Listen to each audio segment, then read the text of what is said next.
I'm gonna do another test for after I change the setting output to the 1080. Since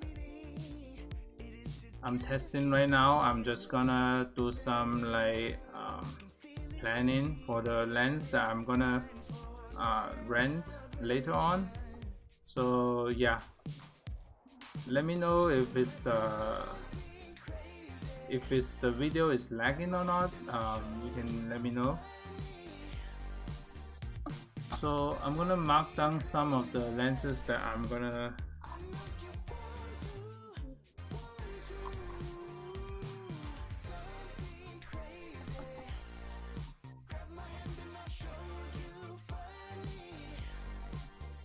this one, and then I may do a one that's saying it's too big font.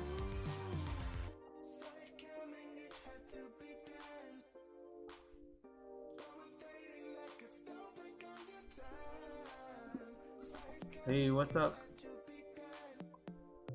What is the reason that you choose 1/125 minimum shutter? Yeah, I just that shutter speed is better for the night. If it's too low, it will be blur. So that's around the borderline of the sharp, between the sharp and blur in the night shots right there. So that's why I chose that 1/125. So that was the reason.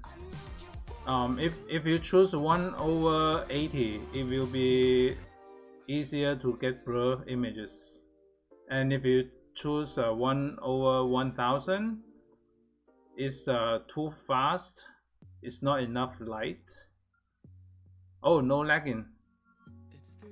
That's good. I'm gonna test. Let this going on. I just did another one thanks to one of the viewers. For the recommendation, I updated the setting to 1080p for the OBS. The setting here, just in case any one of you using that. Also, just output scale resolution, change this back to the 1080 because I had both of them to 2K on here. So yeah, that was the. Yeah, I'm gonna test for maybe 10 minutes to do is any lagging. Hey, what's up? Thanks so much.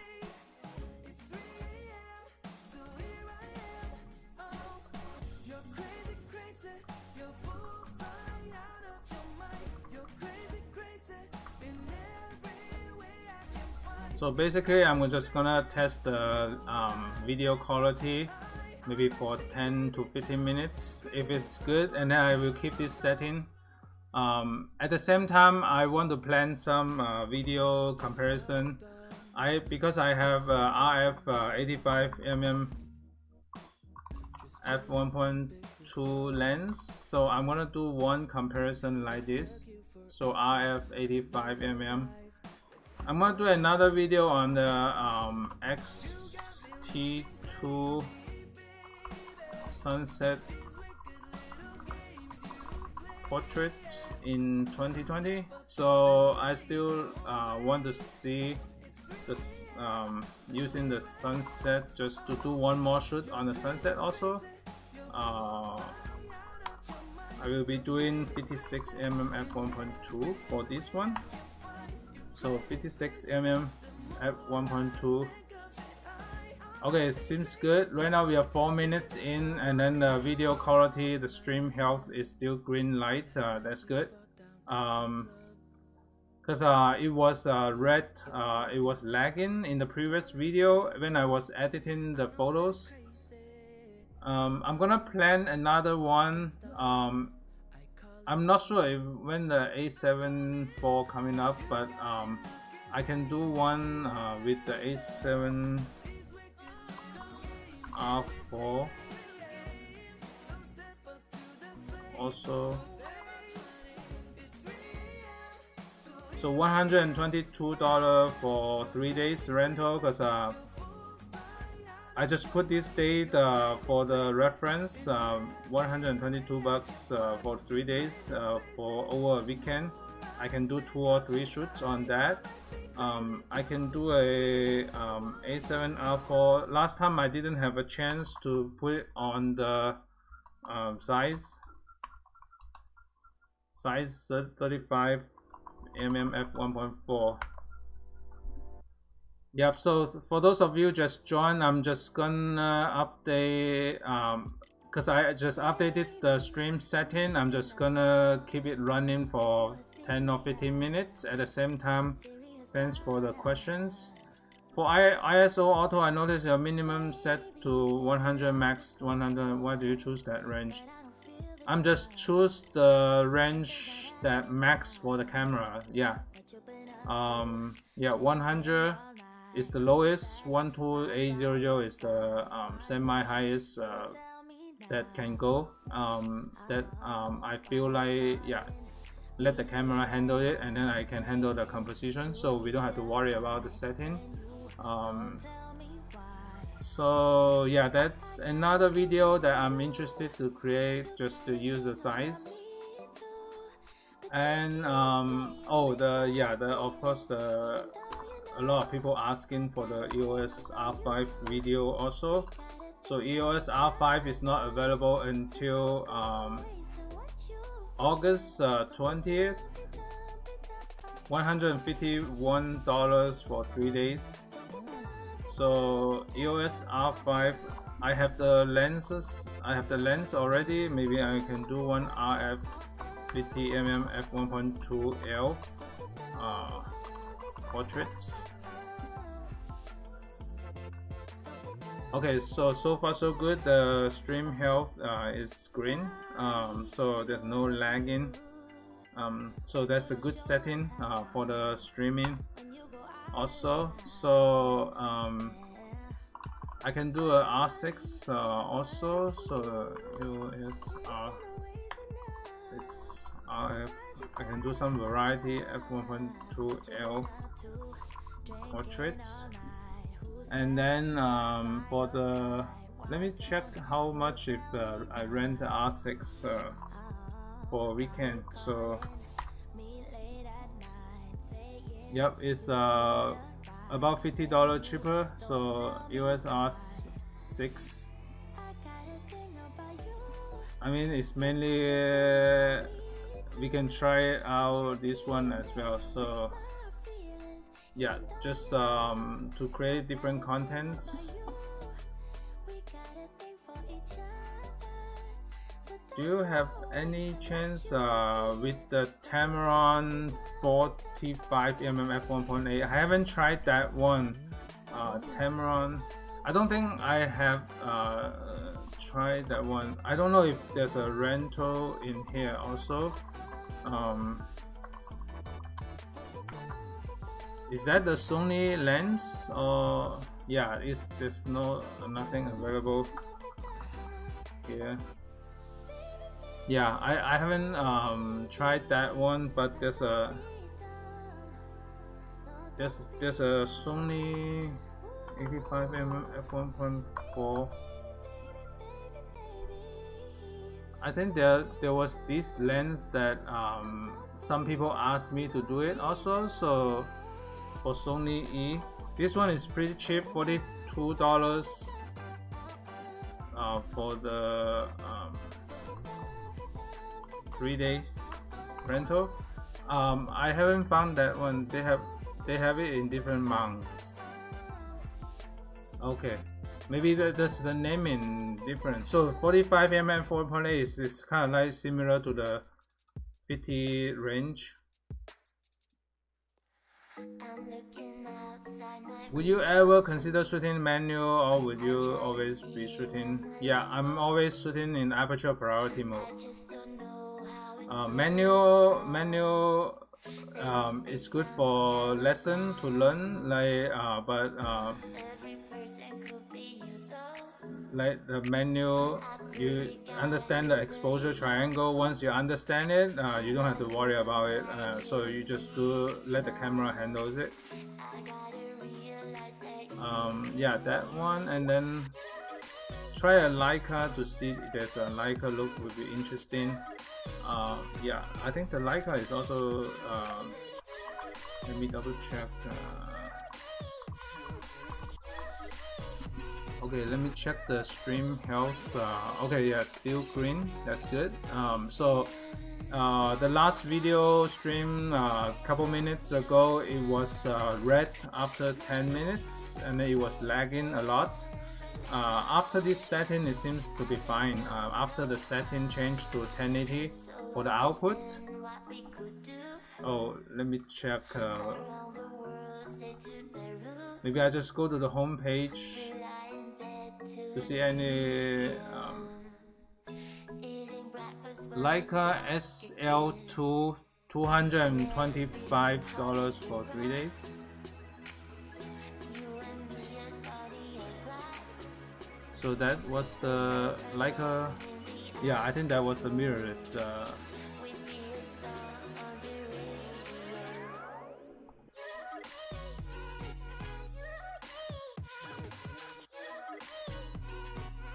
Do they have any mount?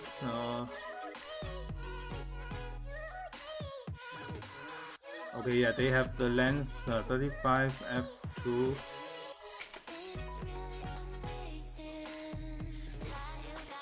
So this one is more expensive to rent also. So I will do some priority on that one.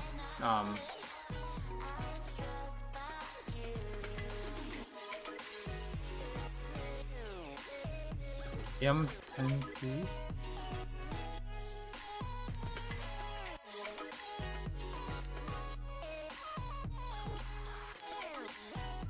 Yeah, the Leica is usually more expensive.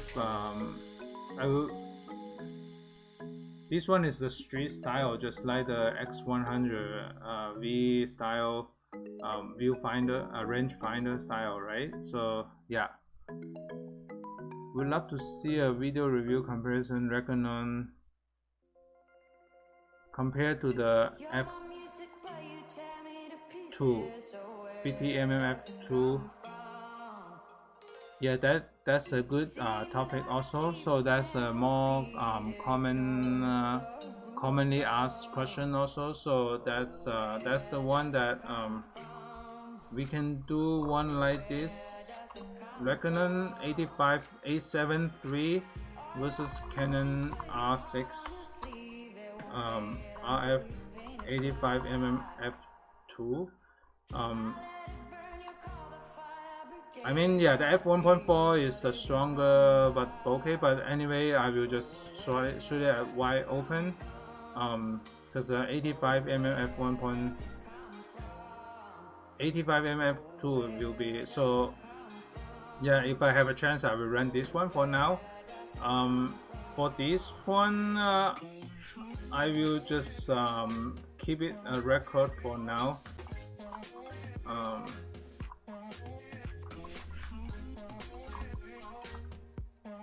So just to keep notes for that. Let me check.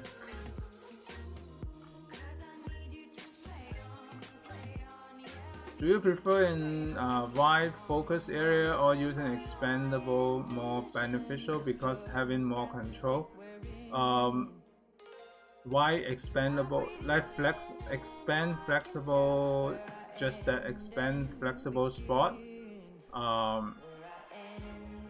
I only use 10% of expand flexible spot if I need control. I usually just do the wide area, let the IAF do the work. For the situation that it cannot detect IAF, such as through the window shots, you can shoot it like that. For overall image quality, chromatic aberration screen. Yeah, I usually just compare side by side on that. What do you think of the A7S III? Yeah, I saw some review on the A7S III. It seems like mainly for the video shooters, the pixel are bigger in the 12 megapixels, but for the still, sometimes if I do some cropping in between, it might not have enough room. But it might be maybe people might be interested for the night portraits, because it's not intended for still camera. I don't know if it's here. Do they have A7S?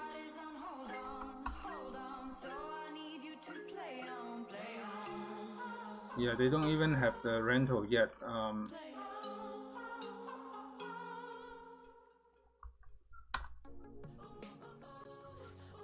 Oh, pre-order. So $122 for 3 days rental for the A7S III. Maybe a topic kind of like night portraits with A7S.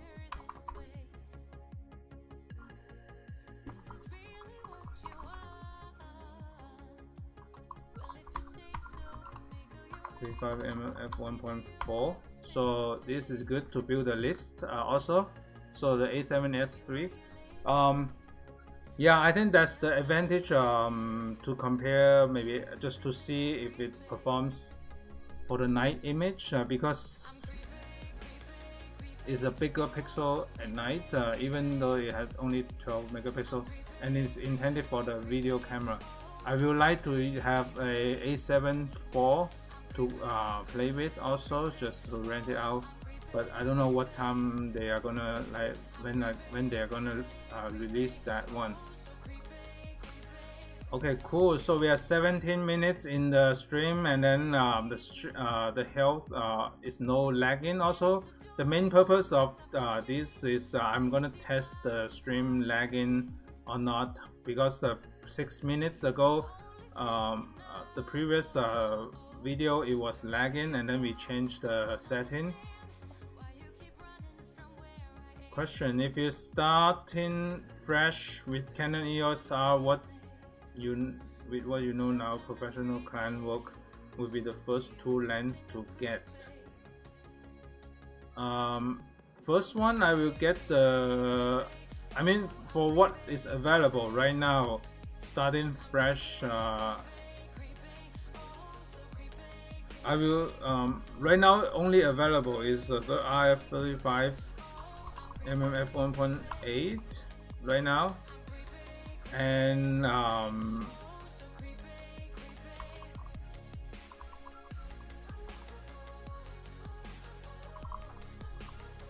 that's what I have, the first 2 lenses also. And then the third one, yeah, the third one is the RF. Yeah, so because I'm shooting prime, yeah, because I haven't tried those zoom lens, but I'm shooting prime. The RF 35mm f1.8 has the IS for the stabilization. You can shoot some video with it also, so you can do some handheld video. I shot some video with the handheld. It's pretty good for the RF 35mm f1.8, so it can be a hybrid lens for that purpose. And then I like the 50mm f1.2L, just more flexibility with the bokeh as well. I'm having some trouble sending off photos from Dropbox. What's the best way to send photos? Someone email. Can you show your process on the live video? You basically, what do you mean send photo from the Dropbox? You can just send the link of the Google Drive. Also, just use Google Drive if the Dropbox is too complicated. With Gmail sharing.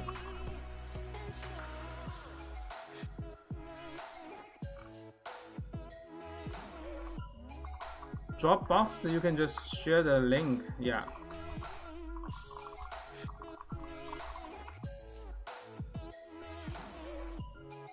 Yeah, the link is read-only also if you do click the share button. And I mean, I can show my phone a little bit, just a moment. Let me update it. Open the QuickTime.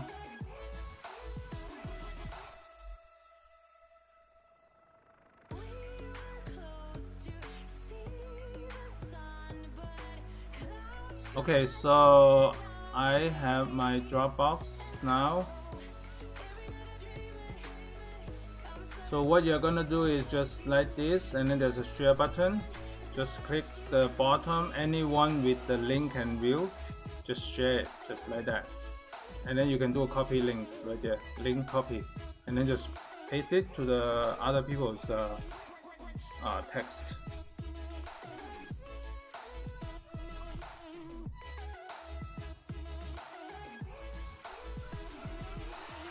Okay, let's see.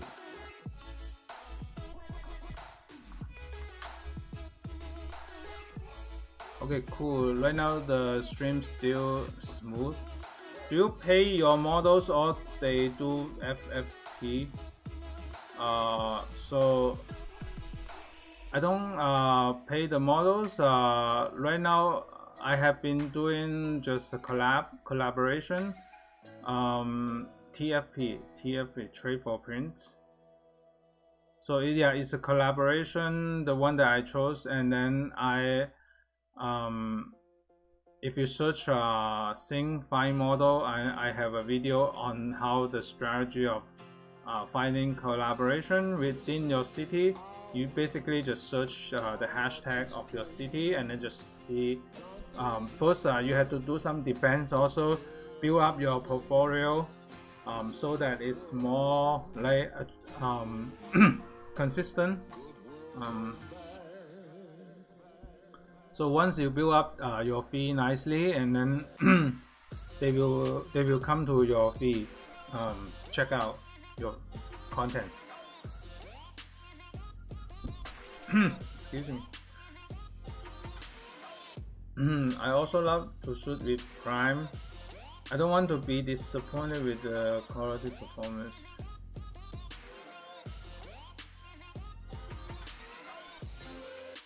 The RF 35mm f1.8 is pretty smooth. Even the video is very nice. Right now the camera, this camera right here is the RF 35mm f1.8. Yeah, so what you see right now on the webcam, I set up the EOS R f1.8 right now in the tripod for the webcam, using the OBS connecting to the webcam. So it's pretty good. I like the sharp. It's pretty sharp, wide open as well.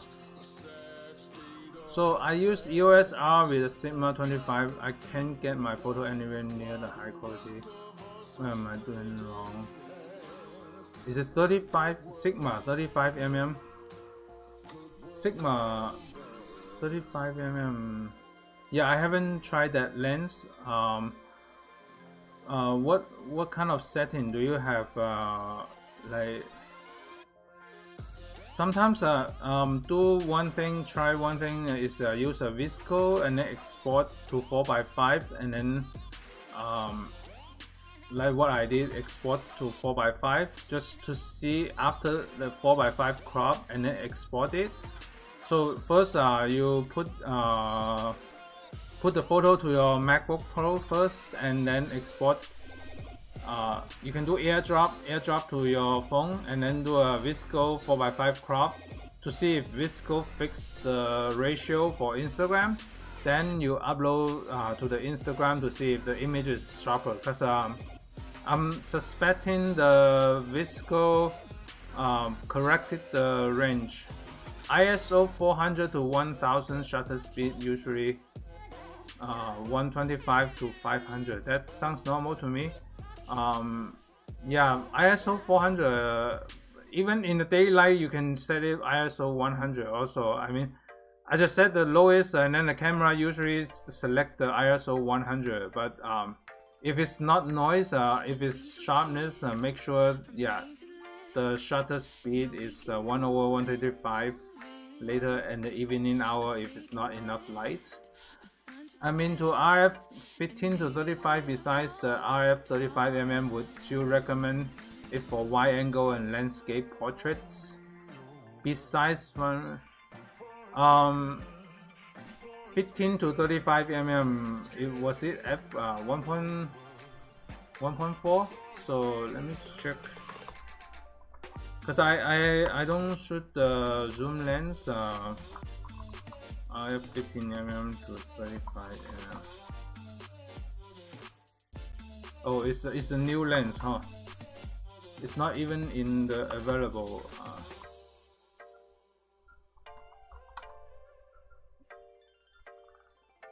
It's not even available for rental right now. But anyway, I shot with some 24mm full frame range for environmental portrait, like wide angle. You said landscape, so environmental context portrait. So I think that's a good range. Usually around 24. 15 might be too wide for the portrait for me. So because I shoot the Fujifilm 16mm f1.4 as the widest for me for portrait, so it's equivalent to 24mm. ISO, yeah. So why not get a Z7, which can do a 5x4 crop in the camera? Yeah, I mean, if you can crop in the camera, right now you just have the flexibility of the sometimes you don't want 4x5, and then I think most of the camera can crop in camera already, so I just export the full size, and then yeah. On the Dropbox app, you copy and paste link to a folder once you log into Gmail, and then do you share the photo? Gmail. So yeah, Dropbox is Dropbox. Gmail is a Google Drive. Two different things. And then Gmail you can just share with others, and then they will get an email for you. Dropbox, you just send that link to text. That's it. Yeah. Yeah, the computer, you just do the same thing. There's a share button. You don't have to do a computer. Just download the app in the phone. It's much easier. So don't worry about the computer, just use a phone to share. It's easier using the button to share. Yeah, I usually just using the app to share link. 35mm app I use the most in EOS. Yeah, so that's a good range combo right there. 35mm and 85mm, it covers a lot of scenario for me, so that's good. 35mm, if I shoot in the coffee shop, I use a 35mm, and then if I shoot more wide open area sunset, 85mm is nice, and then with nice bokeh with the sunset flare. Yeah, so yeah, wide angle portrait are hard to master. Change if you want. Yeah, that's a good. Thanks for the recommendation. Also, yeah, I haven't tested the Tamron, so yeah, you can try that out also. Get the best skin tone, your photo incredible, inspiring. I don't do dodge and burn-in to get the best skin tone.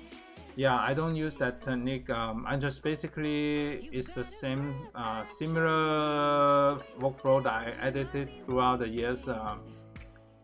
For the Lightroom, I use that to retouch skin, not changing the skin tone, but just to retouch. I use the Portraiture 3. But for the editing, I don't use dodge and burn. I just use the app VSCO to update the skin tone. Using the VSCO to edit. So let me see if I can pull out that one also. Just to show you an example, since everyone's here, and then let me show you the example also. So let me open the QuickTime. Okay, seems the stream is good, steady right now. Is good.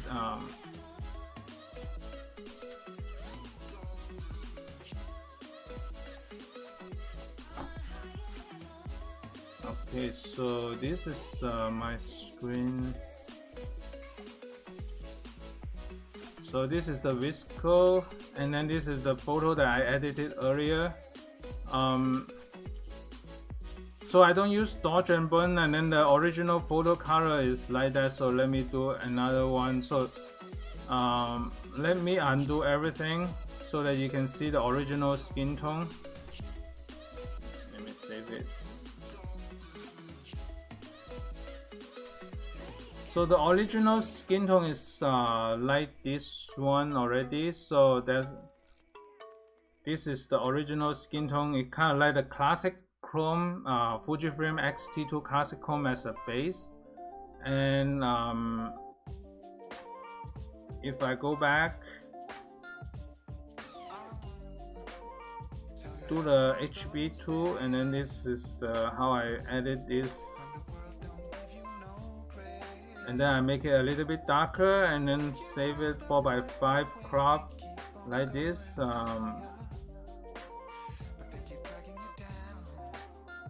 Yep, that's one edit for me. So basically a couple of the quick edits. Do you still use Lightroom almost over in VSCO now? I still use Lightroom sometimes. Right now in this period of time I'm using more of the VSCO right now, but Lightroom, when I'm shooting more new shoots, I will have more Lightroom editing also. Yeah. So right now because I'm editing some previous photos, some of the photo doesn't have raw file before last year. I only started raw, compressed raw recently, so that's why some of the photo I don't have raw available to shoot to edit. And I use VSCO is good enough right now for most of the photos. For example, the photos as you were talking about the Canon system. Let me go back to the original photo. I just downloaded right here. Let me clear all. So this is the original look of the photo from straight out of the camera. It has a less contrast like this. You can see that it has a less contrast, and then you can just add more contrast on it. So if right straight out of the camera is not too overexposed, and then you can save a little bit of the slide. So what I'm gonna do is I'm gonna use HB2 for this one. This is how I updated this photo. Just do some quick edit, and I'm gonna do a HSL also, reduce the saturation, and then increase the contrast in here. So adjust 4:5 crop, slightly rotate to the left, rotate, make it perpendicular to the ground, and then save it.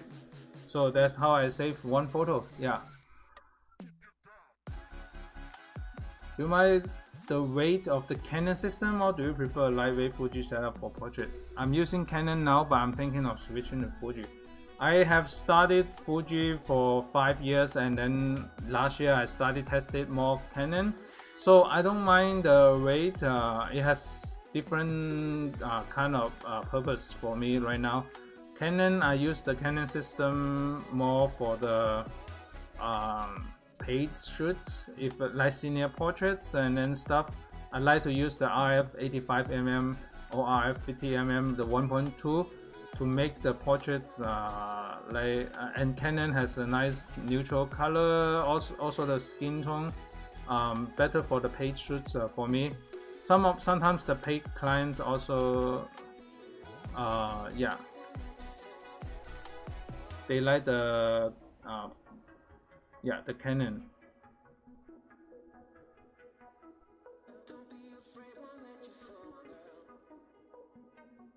You have the Dropbox app on the computer, only have the folder available to transfer edited photos.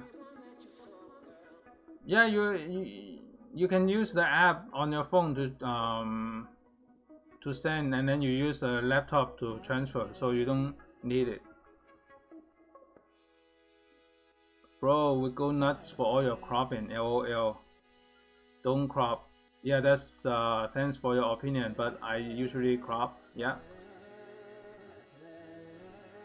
I personally love the Canon Ray for the client work, but simply for travel camera, definitely Fuji. Yeah, Fuji X-T2, I like it a lot. I use for special purpose, like sunset. Right now, I'm planning to do more sunset shoots with the X-T2. So yeah, that's good. I'm still testing the connection. Seems like it's fine. There's no lagging right now. So I will end it right here. If there's no more questions, that's good. Thanks so much for joining, and stay tuned for more coming up.